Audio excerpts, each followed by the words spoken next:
So everybody, Larry Gluth. Thank you, Grace, for that very kind introduction. So 3 decades, that officially makes me old, right? So you're all students here for the most part. Anybody not a student? I know we've got some faculty here as well. So business majors, all different types of majors, I'm sure. So, well, welcome. It's really my pleasure to be with you today. And it is another historic day in this country that we live as we speak. Very important votes being taken. And, it's 2 days after the Iowa caucuses, and we still don't know the results there. So anyway, times of change. So anytime you have the opportunity to present, you think about what do I really want to talk about? And initially, I thought about this notion of leadership in an age of cynicism. But I think we all are around so much cynicism that I couldn't bear to do it. And so there was a quote that I ran across from Stephen Colbert, wonderful philosopher on late night television. And Mr. Colbert has some interesting things to say about cynicism and the world of cynicism. And the thing that I think resonated the most with me is really around this notion of saying yes. Saying yes in the face of cynicism, and really asking the questions when you have questions. Asking questions when you have questions, okay? So we are not going to be doing leadership in the age of cynicism, okay? What I want to talk about today is this concept of head or heart, right? So when I was growing up, I was always told, you should either follow your head or follow your heart, right? So when you're thinking about a profession and your career and what you might want to do, you can follow your head or you can follow your heart. I'm here today to tell you that I would encourage you to think about doing both. I believe that you can follow your head and follow your heart, and I think it's important to do so. So, I kind of live in analogies and metaphors, and so I'll apologize in the front end if I use too many for you. But I've always viewed kind of my life's journey as being on a highway. And for a lot of people, they really like to know, particularly at this age and stage of your life, when your parents and everybody else are bugging you about, okay, what's your major? You changed your major again. And I have a son who's a sophomore in university, so I'm living it now as he's changed his major again. But so you're going to take the straight path, or are you going to take the winding road?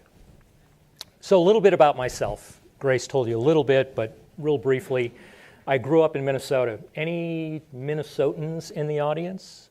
None. Okay. It's cold in one. Minnesota. Where? Burnsville. Okay. I know Burnsville well. Do you know where New Ulm is? No. Okay, New Ulm is south central Minnesota, close to Mankato. So kind of south central part of the state. This time of the year, it's very cold. New Ulm is a small German community, and they've got big statues of German warriors, polka music, and Schultz beer, which is the oldest family-operated brewery in the United States. Anybody know the oldest family-operated brewery in the United States? Anyone? Yuengling. Any Pennsylvanians? Okay. All right, so I grew up in New Ulm, Minnesota, and spent my entire life there. When I first went to college, I went to a state college in central Minnesota, St. Cloud State University. Spent 2 years there. Absolutely the coldest winter of my life was going to be my last winter in Minnesota. We went 30 days without the temperature getting above 0. So a friend of mine and I decided we still liked the snow. We liked a little bit of winter, but maybe not the cold. So we packed up kind of all of our belongings in a Volkswagen Beetle and took off for Utah. And so we obviously went for the right reasons. We went to ski. And as we were choosing our university out west, my one friend took his spring break at the university, or went to Colorado and checked out schools in the Colorado area. I went to Utah with friends, checked out schools in Utah. And Utah won because we could ski 5 different ski resorts and take classes in the same day. Colorado, much higher degree of difficulty. So anyway, my degree is in education. I have a minor in sports medicine. I thought I was going to go to podiatry school. I was accepted to the University of San Francisco. I took basically a year off, a gap year, which turned into a gap career. So, and I didn't go into teaching and didn't go into exercise physiology. I went into the restaurant business. So affectionately, I refer to these as my pizza years. Okay, so 8 years in the pizza business. I worked for a regional chain out of Phoenix and kind of fell in love with the Southwest while I was there. But it was my first kind of real job in my career, right? So I didn't actually operate stores. I did multi-unit supervision, and then I ran the franchise business for the company, but learned a lot. And one of the things that I learned that was incredibly valuable from a leadership perspective is that you can absolutely learn as much from really bad leaders as you can from really good leaders. And during my 8 years there, I had both. I had really good leadership, and then there was a new guy who came in who was just a horrible boss in every way, shape, and form. So I was looking for a change of pace.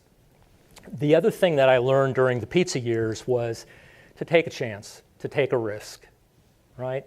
I moved for the company a couple of times. But when I'd had it, when I was looking for something new, I was living in Southern California at the time, and I answered a blind ad in the LA Times. And those were still days where pre-internet, and you had to actually pick up newspapers to hunt for jobs. So there was this blind ad in the LA Times, and there was a little coffee company from Seattle that was going to be moving down and opening up their first stores in Southern California, and they were looking for somebody to do that. So along came Starbucks. And so another life lesson for me, from my career perspective. So I answered that ad and talked to the people from Starbucks at the time, and I had a couple of other offers that came in the food and beverage industry, and Starbucks was absolutely the worst offer of the three by a long shot. It wasn't even close. But the gentleman that I interviewed with, a guy by the name of Howard Behar, and Howard has written a few books and really a very big proponent of servant leadership. And so when I did my interviewing with Howard, there was something about the passion that he had, the vision that they had. And when I went up and I met with Howard Schultz, who was for a long time the CEO and then the chairman of Starbucks, and there was just this incredible vision that they had. The company at the time had less than 80 stores. It was still privately held. It was struggling, quite frankly. Most of the stores were up in the Pacific Northwest. There were 5 stores struggling in the Chicago market. And I remember this conversation with Howard Schultz, and he said, "We want you to transplant the Starbucks experience in Southern California." And so we talked about that, and was like, well, what do you mean the Starbucks experience in Southern California? And it was like, do we think we can do that with the culture of Southern California? Well, we opened up stores. One of my first stores that I opened up happened to be in Laguna Beach. Anybody been to Laguna Beach, California? So right across the street from the lifeguard tower, it was tough duty. Most of our early stores were all along the beach communities in Southern California. So I opened up the first company-operated stores in LA and Orange County for the company, and again had a ball doing that. Because I had some franchise experience from my pizza years, Starbucks was looking to enter into an operating agreement in airports.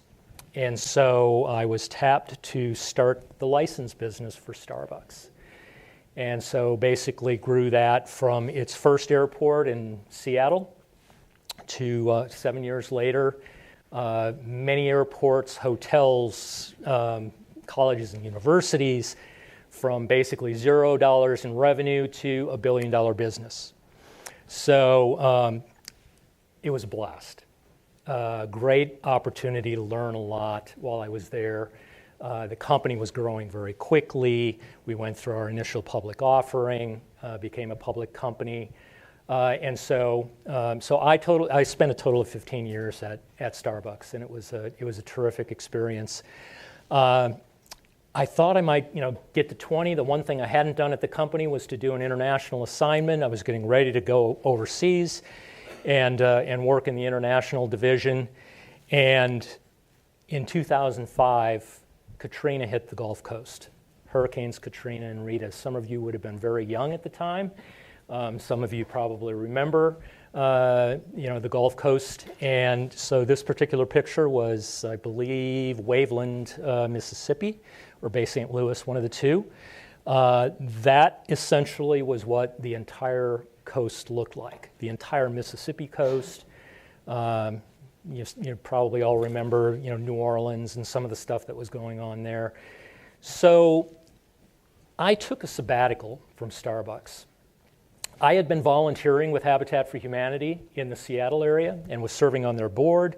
And so I was asked to come down to South Georgia, Maracus, which was the home of Habitat at the time, and met with a group of primarily volunteers who were tasked with really taking on this challenge of how do we help 22 Habitat for Humanity affiliates from Mobile, Alabama to Beaumont, Port Arthur, Texas, and help them kind of get back on their feet, start building capacity, and be able to rebuild, Habitat homes and help people after the whole experience. So I pretty much lived on the coast for a year as a volunteer and worked with Habitat. It was an incredible experience. Tons of time to reflect, incredibly hard and long days. Initially it was lots of conversations with people, from city council people to mayors to governors of those states, and talking about the work that Habitat was going to do in the Gulf and how they could help. So long days, hard days, really long nights, boring nights, lots of time for reflection. Read a book. When you all get older, you can read a book called Halftime. It's basically, what do you want to do in the second half of your life? I know you're still trying to figure out what to do in the first half of your life. So, but I was at that point in my career, right, where I was thinking, okay, I've had a little bit of success in the business world. I was thinking about ways to give back. And this is an interesting book that kind of leads you through an exercise of self-assessment and really trying to figure out what you want to do in that second half of your life. And so I let my head get in the way, right? So head or heart, I let my head get in the way. I thought, you know what? I was asked to stay at Habitat. And I said, no, I'm going to go back to Starbucks. I'm going to go work 5 more years. It'll be 20 years. I'm going to retire, and then I'll come do other things. And so, as we were negotiating where my assignment was going to be, I'd have been hoping for Europe. It was looking more like Southeast Asia, and they gave me this great interim assignment in Honolulu for 3 months, basically leading an integration project as we took a market that had been, built out by developers and then bringing it back in to the company operations. So 3 months in Honolulu in the middle, about this time of year versus Seattle, was a really good place to be. But one morning I woke up, it was towards the end of my assignment, and I saw another report from the Gulf Coast. And that's kind of where my heart took over and kind of kicked the head thing to the side. And I decided that really where I wanted to be, where I needed to be, where my heart was calling me, was to be at Habitat for Humanity. So I retired from the corporate world, and we moved the family from Seattle to Atlanta. I had always sworn I would never live east of the Mississippi River, but God does have a sense of humor sometimes. So I found myself in Atlanta. We loved it. Atlanta was wonderful for our family, and so Habitat was really a blast. Lots of incredible experiences, opportunities to meet people I never thought I'd meet, travel to places I never thought I'd get to travel to, do work that I never thought I'd have the opportunity to do. And Grace shared some of that with you, at the beginning, so I won't go through a lot of that. But really, from kind of the prototypical wall raising at a habitat build here in the U.S. to, building in places like South Africa, in some of the townships, was really a very powerful experience. And so I really wasn't looking to make a change. But I'd always traveled my entire career, and I'd spent a lot of time on the road, had a lot of frequent flyer miles, a lot of nights in hotels, and I was, quite frankly, I was kind of tired of it. And so there was this quote from Warren Buffett, I think, is a really good one. But there was something in me that was looking for a little bit of a change. So I mentioned our son. He's a sophomore in college. He's on the autism spectrum, and he's high functioning, but he still has some real challenges that he works through. And so when the Bobby Dodd Institute came around and asked me if I might be interested in serving as its next leader, I quite frankly didn't know very much about the Bobby Dodd Institute. Initially thought, it must be part of tech, right? So like a lot of people. But we were very involved, my wife and I were very involved in the autism community. And in fact, I am following in my wife's footsteps. She actually presented to an impact class here probably about 6 years ago. So Terry, you'll have to tell me whether I passed or didn't meet up to the expectations of Galen. But anyway, so we knew the autism space really well. We didn't know the rest of the disability community, but we had a heart for it. And so the more I learned about this organization, the more I really fell in love with it. And again, kind of every organization has a vision and a mission. So really our mission is to empower people with differing abilities to maximize their potential by securing economic self-sufficiency, independence, and inclusion within their communities. The really big thing for us is the inclusion piece. And so, you've got a great program here with the Excel program. Everybody familiar with the Excel program here at Georgia Tech? Some of you are. Incredible program. If you don't know about it, you should get to know it. We've been working a little bit with the students from the Excel program and looking at, so what do you do when you graduate? You go to work, right? So what we do is help people find work. And so the Bobby Dodd Institute for a long time was really focused around work. But again, the bigger, broader vision that we have is that we can have this inclusive world where people of differing abilities can lead more independent and purposeful lives, okay? It is the reason we all work, right? Other than, to keep a roof over our head and food on the table. It is about purpose. And so everybody needs a purpose in their life, and work can help provide that. So, so some of the core values that we have, and so we, like a lot of organizations, you do a strategic plan every few years. One of the things that I had the opportunity to do was to lead the organization through a new strategic plan, and so these are the core values that we really felt were important to our organization. Diversity and inclusion, positive relationships, teamwork, honesty and integrity. And one of the things that I am a huge fan of is continuous improvement, right? You can always be better and do better at the work that you do.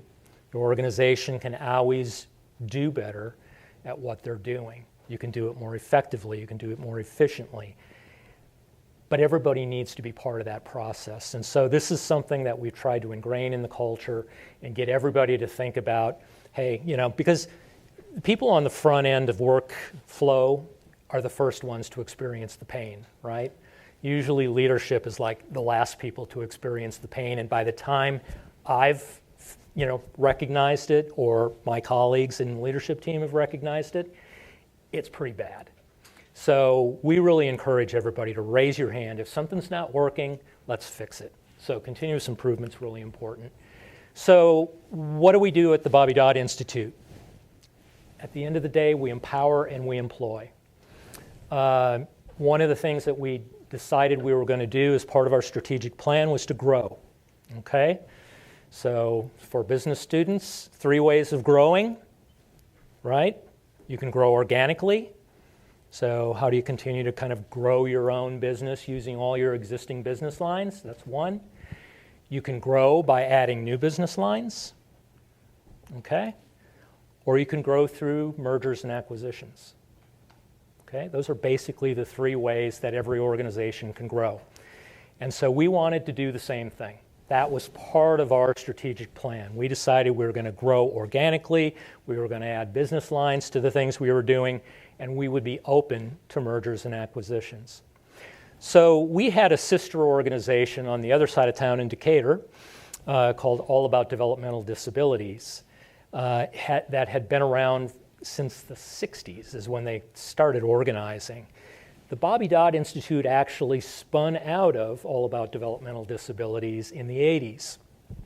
And so their organization was in between leadership, and they had a couple of folks that were missing from the top of their leadership organization. And so they decided one of the things that we were going to look at, or they were going to look at as a board, was the possibility of merging with another organization. And so we were one of 2 or 3 organizations in town.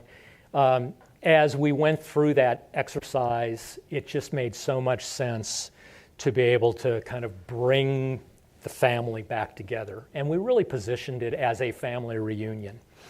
There weren't a lot of overlapping programs, for those of you who will get involved with mergers in the future, or be part of a merger or an acquisition.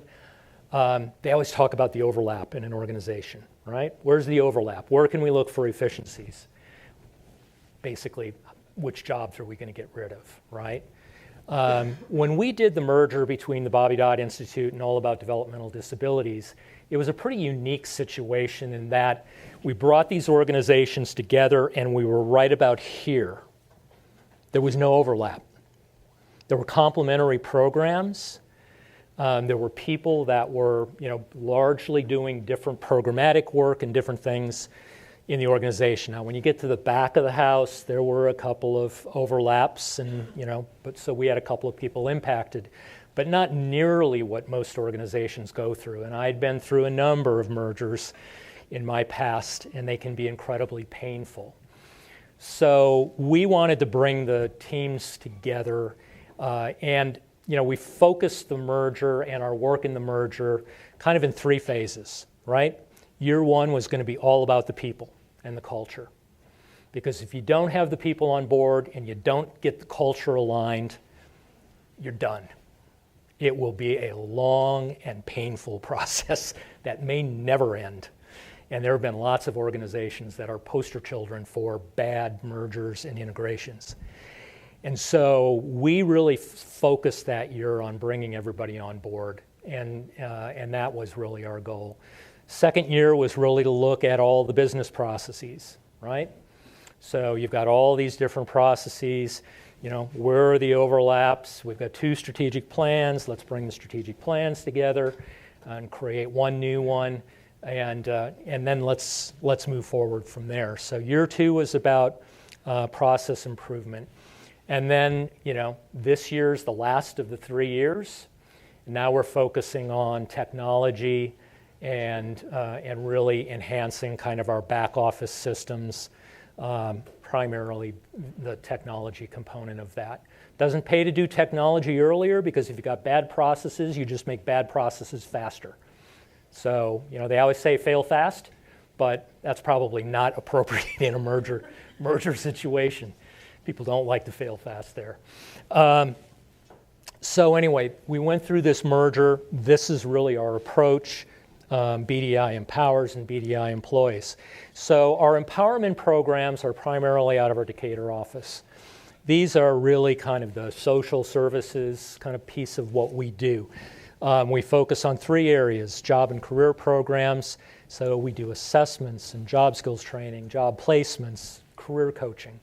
On the outreach programs, intensive case management, life skills training, behavioral intervention, community integration, and then our support programs are really working with families around advocacy, benefits consulting, which is something that not a lot of organizations do. It was a gap that we recognized. It was a service that we didn't offer historically, but we recognized the need.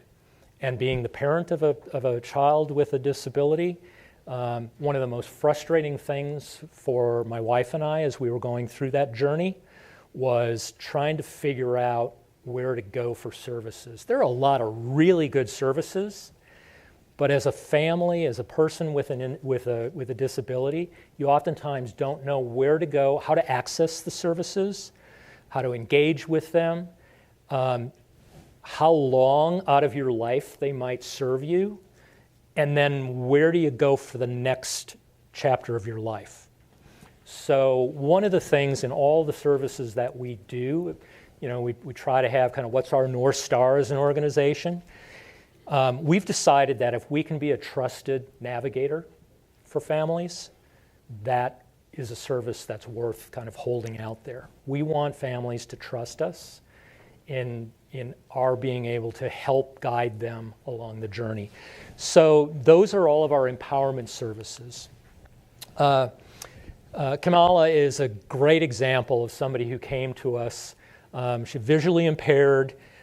She moved down from the Northeast, and we helped her access a lot of different pieces of technology that really helps her in her integration into society, and really being able to, we helped her find employment, and she's doing a great job. And Kamala is about this tall in stature. She is a wonderful spokesman. She spoke at one of our events recently, and she had the room basically in her hand. She was terrific. So great example of a person that has come through our empowerment program. Then the other part of what we do is employment services. So we do a lot of different, we employ people in a lot of different areas of work. Facilities management, call centers and switchboard operations, mailroom management, warehouse services, hospitality, and food services. And Cynthia is a terrific example of, sometimes, you're going through life and everything's good, and then life smacks you. And so Cynthia was a successful IT professional in the financial, with a large financial institution, had a very successful career, and then developed a debilitating basically life disease. And it impaired her vision, it changed her lifestyle significantly. She had to retire from the workplace. She was out of work for about 2 years. And then somebody told her about BDI. And so Cynthia now works in our call center as a call center rep, and we work a lot of the people. So we contract out this piece of business. We're a contractor of this business. It's a medical supply company, and so the people calling in, many of them are veterans, and so Cynthia is an incredible call center rep, does a great job for us. But again, so whether it's a career shift due to an acquired disability, whether it's a lifelong disability, we work with people kind of at all different kind of ages and stages as they're dealing with some of these things. So some of the numbers, we served just under 2,000 people in 2018. It was about the same in our fiscal year 2019. Our retention rate is 89%. So really important for us when we place an individual into a job, we want to make sure that they're successful in the job. So some of our clients require kind of ongoing coaching and what we call supported employment. And that doesn't mean that they have a coach with them all the time. It means that a coach might drop in, once a month, once a quarter, kind of whatever the need is, sit down with the employee in their place of business, sit down with their manager, make sure everything's going okay. And so these could be kind of all kinds of jobs, right? So from working at, in a grocery store to working in tech, we've placed people in really a wide variety of jobs. I think oftentimes we think about people with disabilities moving into low-skill jobs, and while that might be the case for people with more severe disabilities, that is far from the case with kind of the general special needs population. We have people really in all kinds of businesses, Cox Communications and UPS, and kind of large employers, large and small employers around the entire area. So that retention rate is really important to us. One of the things that we know about a person with a disability is that they may take a little bit longer to train, okay? And we offer some incentives for employers to take that chance, right?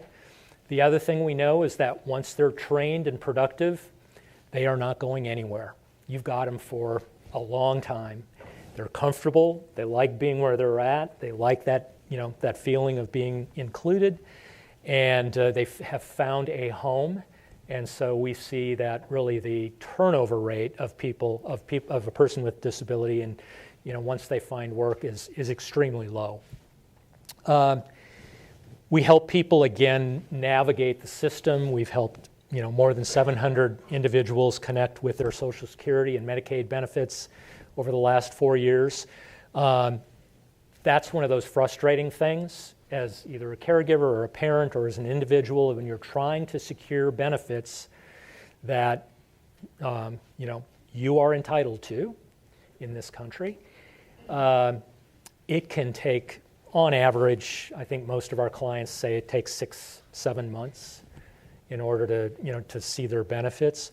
We've had success in bringing that down to less than 2 months with most of our people as we're helping them through kind of the maze of working through that. And then, since '89, we've connected over 6,000 people with work in the community. So what makes BDI a little bit different from a typical nonprofit? Well, you'll notice that one of the smaller slices on here at 4% is fundraising. You're also thinking nonprofit organizations, that's how you do your work, right? You gotta raise philanthropic dollars. And most nonprofits do. A little bit of the difference for us is that we actually have earned income streams. So a lot of the contracted work we do through the federal government. They have there's a program called the Ability One program, which is a nationwide program through the Department of Defense. The DoD sets aside less than 0.5% of their total spend for jobs at DoD facilities, and facilities are required to hire people with disabilities under that program. And so we have well over 100 people in the Ability One program, probably about 150 people in the Ability One program. And we do work on all kinds of different government facilities, from the GSA building, General Services Administration building, right over here by the Civic Center, MARTA stop, to running a 911 call center at Fort Benning, to running mail rooms, other kind of contact centers on military bases, VA hospitals, pretty much every IRS facilities, kind of you name it. If it's a federal operation, we have employees there. We have employees all across the state of Georgia. We also have employees in Florida, Alabama, and Tennessee. So we do a lot of those types of jobs. We also have contracts with the state for what they call state use program. Again, these are a lot of supplies that people will buy. Gloves and toner cartridges and a bunch of those types of things. The state funded are programs that would come from DBHDD, which is the state agency that provides funding for those agencies that work in developmental and intellectual disabilities. And then there's the Vocational Rehabilitation Agency. And both of those agencies right now are going through, like every agency in the state, some pressures from the governor to reduce their budgets. If I would make an ask, if any of you are advocates for people with disabilities, this is a great time right now to just contact your legislators here locally and put in a plug for for less of a cut in funding. We probably aren't going to come away unscathed, but at the same time, we can't be looking at the types of cuts they're talking about and still be able to provide services. And then the other big thing that makes us different, our secret sauce, is that we operate a number of social enterprises. And so what the social enterprises allow us to do is to have it's basically a business that we operate. Our largest social enterprise is a call center that we operate. And I mentioned that a little bit earlier, where a medical supply company based in Michigan has basically outsourced their call center operations to us. It started with 4 seats in the back of our warehouse here on the west side. We now have approaching 100 call center reps. We leased space down in College Park for our call center, and we are in the process of expanding it and adding an additional 62 seats into that call center. The revenue that we derive from that business allows us to do a couple of different things. So I talked about funding from the state, right? So those services generally, when you get state funding or federal funding, it gives you baseline services. It's never the Cadillac, all right? Or the Mercedes or the BMW, whatever you drive or want to drive. So it's never that.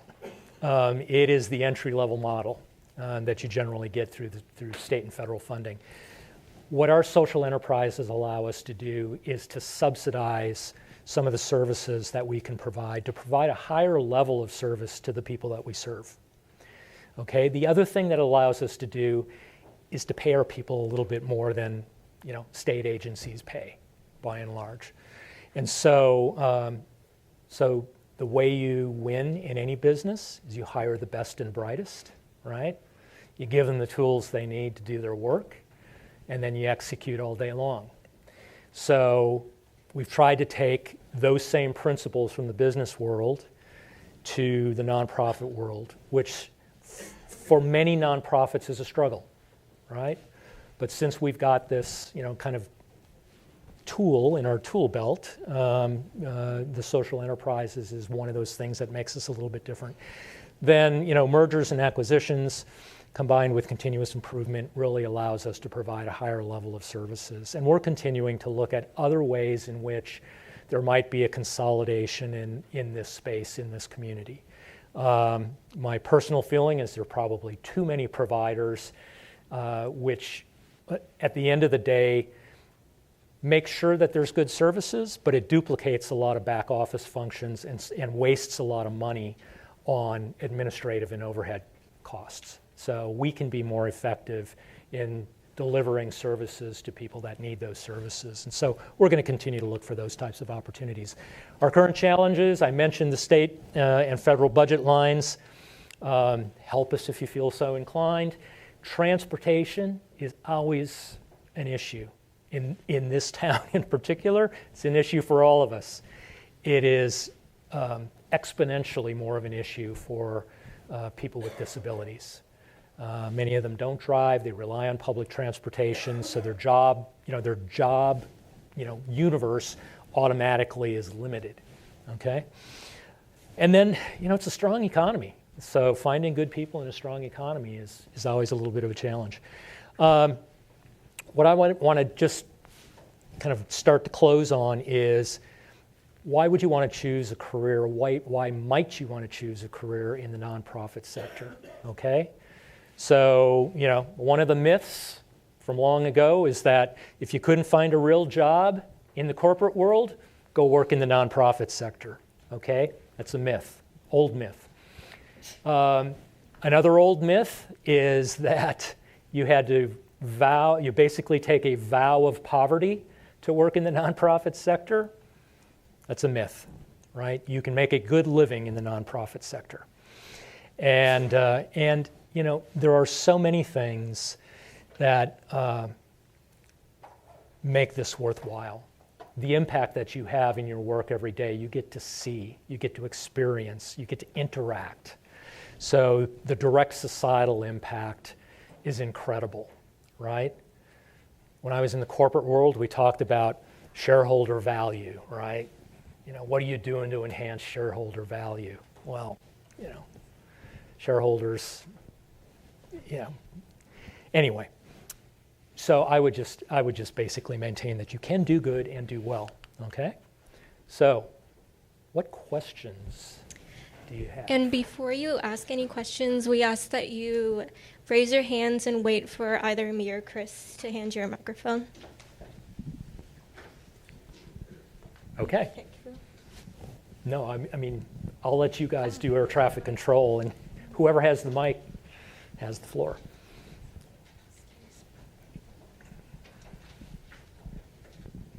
Hi. Hi.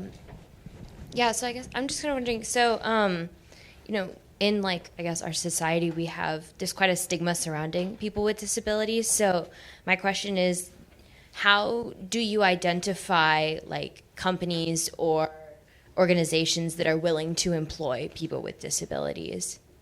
So great question. So one of the things that we're doing is trying to do more outreach into the community to help them understand, to basically strip away those myths, if you will.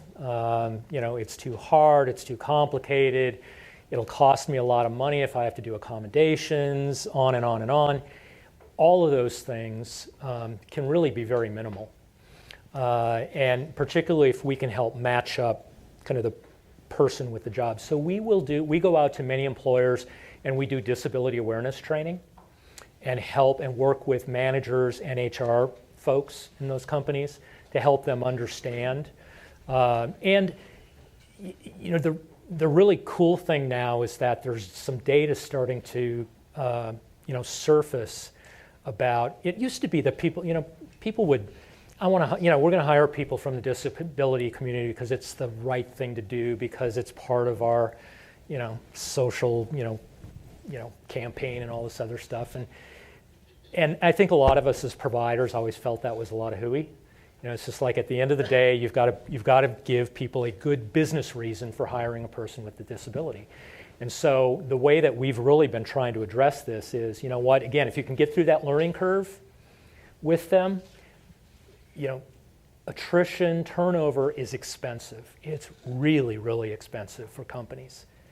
And if you aren't turning that person over, if this person is going to be with you for 10 or 15 or 20 years, that's worth it. So we're trying to sell it on that. And more data is starting to come in from the broader community around that. So thanks for the question. Did that answer your question? Okay.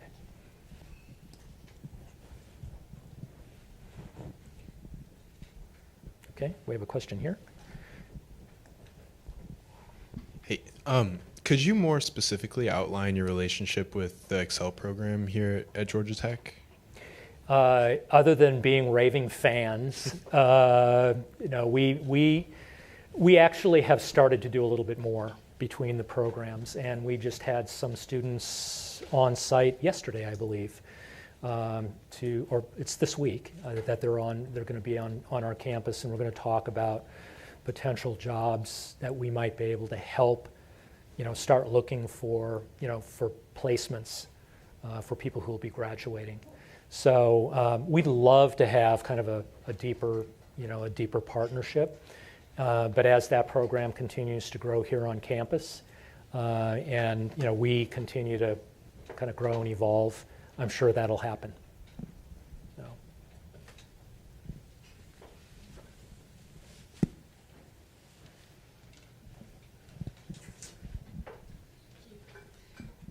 Hey, Hi. I was just wondering about so when you had how y'all raise money, the fundraising was the fundraising from donors was 4%, and Right. especially being worried about the state cutting, with all of that, why don't y'all have a bigger emphasis on fundraising? Well, we do. So the organization for a long time prior to my arrival just really took a lot of pride in never having to go out and raise a lot of philanthropic dollars. I viewed that as low-hanging fruit. And so some of the things that we're doing now in conversations with the philanthropy community is to talk about ways in which they can, their support can help us do some of the, these incremental services and providing higher levels of service. And so we've had some success with that. The benefits consulting, work that's being done now has all been supported through philanthropy up to this point. So, so for $600, $700, we can help somebody gain access to those benefits, which, lifetime value is tens of thousands of dollars. So, so great ROI on something like that as well. So, so those are the opportunities we're looking for.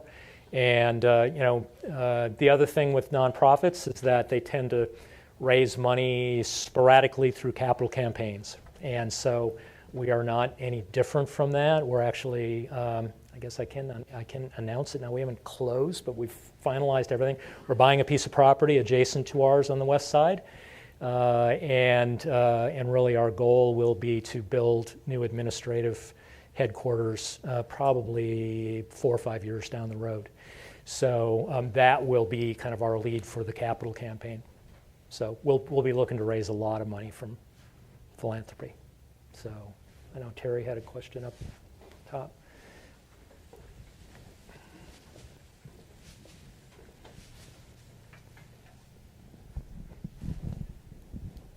Thanks. By the way, Excel and Bobby Dodd, we didn't even realize that so many clients overlapped until we started to look. But my question is really more of a business type question about how there's so much need in the community. How do you optimize how many clients you can accept without slowing down your services so that the clients aren't satisfied? There's only so much you can do to hire new people to provide the appropriate services. So how do you, like a small to medium-sized business, optimize how much you can really do, and what do you do with if people have to wait a long time? That's a wonderful question, Terry. And I think that, so part of our challenge, and I think part of the challenge that every agency receiving state funding in this state, and every state that has this issue, you basically live and die through those funding cycles. And so what we've really tried to do is to, again, through our social enterprises, gain a little bit of financial independence so that, and the most disruptive thing to any organization, and we experience this at a big international nonprofit like Habitat for Humanity, where if we had a dip in funding from an international perspective, it just meant that we laid a bunch of people off. And so we're trying to develop a more sustainable model. Our social enterprises allow us to do that. We're blessed with some endowments, which allow us to basically keep a roof over our head and some other things. And so we've tried to look at those more problematic areas and have stable funding around it. But we're also, one of the things we've not really done from a service, from an outward-facing perspective in the community, is to try to market our services to families who have the ability to pay. And that is a really powerful opportunity for us. So we need to be, what we're trying to do is to kind of get beyond being known as the only way that you can come and have services through BDI is if you get a referral from DBHDD or from VR. We want people to know that, particularly if they have the ability to pay, that we can provide quality services at most likely a lower price point than they're going to get from other places in the community. And then, so we can leverage kind of the size by and hopefully bring, at the end of the day, on those services, we are a nonprofit, right? We're not looking to make a buck, on someone's needs. We'll make those dollars elsewhere. So, does that answer your question, Terry? Yeah, it does. Okay. Thanks. I might have missed this earlier in your presentation, but as part of your services, do you provide clinical or therapeutic services like the Marcus Autism Center, for example? We don't today, as of today, we don't do clinical services, although we are looking to move into that space. Kind of first phase of bringing AADD under the roof was really to fix kind of the services that we were offering, fix the delivery systems and upgrade management and staff on in those areas. But we have people on staff today who are certified clinicians, and so we are looking and actively exploring those opportunities. But one of the things that I think is, to your point, like Marcus or others, I think one of the things that's really important and should be an imperative for every nonprofit agency is that we don't duplicate services. All right? If somebody's doing a great job of providing those services, we want to develop a collaborative understanding or working agreement with those organizations so that we can refer people to where they're going to get the highest quality services. Now, geography does come into play, and so we need to take that into consideration. But what we've really tried to do as we kind of rationalized our portfolio was to look for those services that were maybe not unique to us, but different enough from other agencies that they kind of stood on their own under our umbrella. You're welcome. So. You mentioned earlier that you could learn a lot from some of the worst leaders. What's one lesson that you learned from one of the worst leaders you work with? And also, can you describe Howard Schultz leadership style? Wow. So I won't name names, but there was a gentleman who actually came to our organization out of PepsiCo of all places, and was just the epitome of kind of the old boy network, right? So his buddies were the beer distributor and and expected basically favors and kickbacks from in a lot of those relationships. So I learned that was not. It certainly wasn't what I aspired to be. And then he was a horrible people person as well, right? So So that was that. The one lesson I learned was how to treat people better, and the impact that words have on your staff. Howard Schultz, brilliant visionary, not without his foibles. Everybody has flaws, and Howard certainly had his own. But he created a culture, and it wasn't just him. The thing that I probably took away from Schultz the most was Howard Schultz surrounded himself with the best and the brightest people. He is very quick to point out in books that he's written that the secret to Starbucks' success was the fact that he hired Howard Behar and Orrin Smith and they became they were the H2O, Howard, and Orrin. And the three of them had skill sets that complemented each other incredibly well. It was probably the best leadership team that I'd ever been associated with, and they listened, and they really put the people first, and they were firm believers that if you treated your people right, the business took care of itself. And so, Starbucks is a very different organization today with 300,000 employees than it was when there were 80 stores when I started, or 13,000 stores when I left. But I think it is still one of the better, I think if you think about corporate good places to work, is still one of the better places to work. So, okay. This one, and then up there, and Okay. Hi, I was listening to a podcast earlier, and they were talking about how you should always look for people who are in front of you in life, not just in terms of their age, but experiences. And it seems like you've had a lot of different experiences, so I was kind of wondering, what's your best advice for finding that balance between following your head and your heart in your career? I have been incredibly blessed to have good mentors in my life, and I, quite frankly, viewed my parents as good mentors as well, which provides that foundational piece.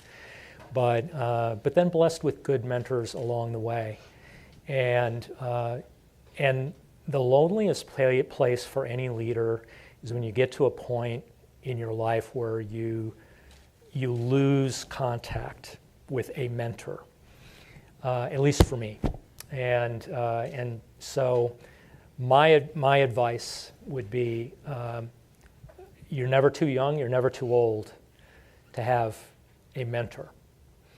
And so, the Starbucks days, I've talked about Howard Behar. Howard continues to be a mentor to me. And I know I can pick up the phone and call him about most anything. My former boss at Habitat for Humanity, Jonathan Reckford, we make it a point to get together once a quarter for breakfast and just talk about everything but business, right? But it's about life, and it's about kind of business concepts, and so mentorship is really important. Both formal mentorships and informal mentorships. You can never have enough people in your life to ask a question of. It's that whole thing I started with around saying yes, right? Asking questions. I think it's probably been one of the most powerful things for me is when I finally learned to shut up and listen, quite frankly. I by nature tend to solve things, and I found that the solutions are always far more rich. Even when I think I know the answer, that I take the time to ask people the question and ask them what their recommendation is. So mentors are invaluable. And now we have our last question. Last of the question. evening. So when you found yourself under poor leadership, what did you do so that you could conduct yourself and your team members in a way that poor leadership didn't slow down your progress or the overall team's progress towards their goals? I think most people tend to insulate themselves, right? So you create barriers between, your team, because you're protective of your team, and that particular person. And too many organizations have too many barriers between frontline staff and senior management in an organization. The beauty of kind of being in a mid-sized organization is that I feel totally comfortable in dropping in on somebody at whatever level of the organization. We have tried to bring people along and make them part of the decision-making process. When we did our strategic plan, it was, everybody was on deck. We wanted everybody's input. But I think if you're ever in a position where you feel like there's this great distance between yourself on either end of the spectrum, right? Whether you're the leader or whether you're an employee, if you feel there's this great distance and many barriers between, there's probably an issue. You know that communication is going to be challenged at the very least. How did I handle it? I didn't handle it well. So I was much younger. I had much more of a temper at that time. I've mellowed out with age, but it was, I never thought I would strike somebody in the workplace, but the day I quit, I almost did. And glad I didn't, because you should never burn bridges, right? But it is one of those things where, I think we'll close with this, but kind of the whole heart piece. I think when I started listening to my heart and letting it lead me with my head guiding kind of the way and the decisions, I found that I was much happier. I think life is just way too short in general to hang out at a place that you don't like, right? And particularly in a good economy. I can't, for the life of me, understand why anybody in today's economy would stay at a job that they hate, right? There are far too many other opportunities out there. And so, so choose wisely, right? Do your due diligence. The natural tendency we all have is to be wanted. And so particularly when we are landing those first offers coming out of college, it's like, I'm going to jump at this great company, right? Fortune 50 company, I can go make some money, whatever.